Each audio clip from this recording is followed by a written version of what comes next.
Hi friends, కొద్దిగా కష్టపడితే చాలండి. పొద్దున్నే ఎంత టేస్టీగా హెల్తీగా ఉండే ఉప్మాని తయారు చేసుకోవచ్చు. చూడండి, ఇదైతే బెన్సీ రవ్వ, అంటే లావుగా ఉంటుంది కదా, దొడ్డు రవ్వ, గోధుమ రవ్వ అలా అంటారు. ఇది నేనైతే హాఫ్ కప్ తీసుకున్నాను. ఇది బండలు పెట్టేసి దోరగా కొంచెం ఒక 2 మినిట్స్ వేయించితే సరిపోతుంది. ఆయిల్ వేయని అవసరం లేదు. ఆ రవ్వ వేయించి పక్కన పెట్టుకున్న తర్వాత ఒక బౌల్ తీసుకొని అందులో ఆయిల్ వేసుకోవాలి. ఉప్మా కదండి, కొంచెం ఆయిల్ అయితే పడుతుంది. ఇవి వెజిటేబుల్స్: క్యారెట్, బంగాళదుంప, పచ్చిమిర్చి, టమోటా, ఆనియన్. మనకి ఇష్టం అండి, ఇంకా ఏమైనా వెజిటేబుల్స్ కూడా వేసుకోవచ్చు. అవి తాలింపు గింజలు అవన్నీ వేగాక ఇందులో మనం తరిగి పెట్టుకున్న వెజిటేబుల్స్ అన్నీ వేసేసుకోవాలండి.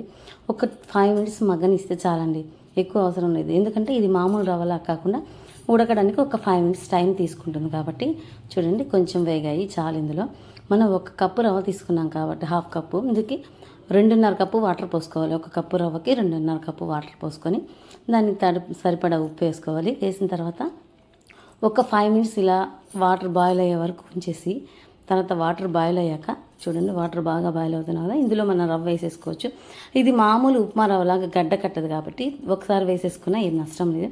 ఇది వేసుకున్న తర్వాత ఒక 5 మినిట్స్ టైం తీసుకుంటుందండి. కొంచెం లావుగా ఉంటుంది కదా రవ్వ, అందుకని చెప్పేసి.